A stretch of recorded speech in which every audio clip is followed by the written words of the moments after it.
itu teman-teman seperti membangun rumah, kita akan mengadakan riset. Ini harus selalu dimulai dengan riset.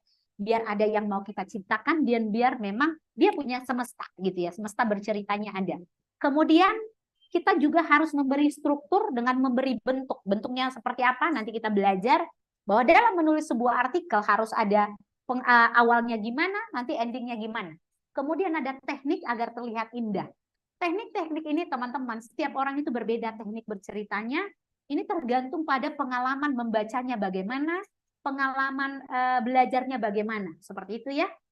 Nah, meskipun kita akan membuat konten atau katakanlah artikel pendidikan, teman-teman, kita bisa mempertimbangkan bagaimana akan konteks yang mau kita tulis dari dua hal.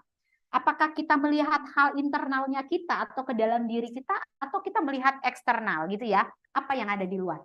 Kalau bercerita tentang internalnya kita, teman-teman, ini kita bicaranya tentang passionnya kita. Kita sebenarnya jatuh cintanya itu pada topik apa di kurikulum Merdeka. Misalkan kalau saya lebih suka menyoroti tentang pembelajaran berdiferensiasi misalnya. Saya justru lebih suka melihat proses belajarnya di kelas itu gimana. Boleh teman-teman, gitu ya. Atau mari kita lihat keahlian kita. Konten apa yang ingin kita bidangi. Seperti itu teman-teman, sama sih sebenarnya ya.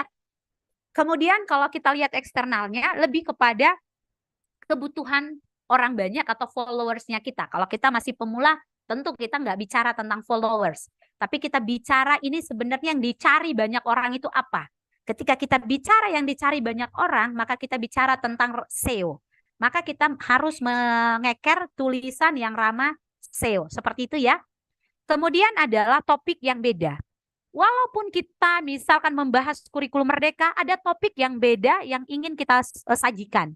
Misalkan kita ingin menyorotinya, misalkan dari sudut pandang murid. Boleh, silakan teman-teman, seperti itu ya. Nah, kita akan masuk ke jenis tulisan. Ya, jadi teman-teman ketika bicara tulisan ada 3 jenis tulisan. Yang pertama tulisan ilmiah. Ini adalah laporan, makalah, skripsi, tesis, dan disertasi. Ini tentu saya nggak bawa fiksi dan non-fiksi ya. Saya lebih kepada materi kita sore ini biar lebih runcing seperti itu. Kemudian yang kedua, tulisan semi ilmiah atau ilmiah populer. Nah, kesinilah masuk teman-teman artikel, editorial, opini, feature, tips, dan reportase ya. Reportase itu adalah berita yang disajikan wartawan gitu ya. Sama seperti feature itu juga ya, nah disajikan oleh konten kreator seperti itu. Nah, yang ketiga adalah tulisan non ilmiah atau fiksi. Ini berupa anekdot, dongeng, hikayat, cerpen, cerita bersambung, novel, roman, puisi, dan naskah drama.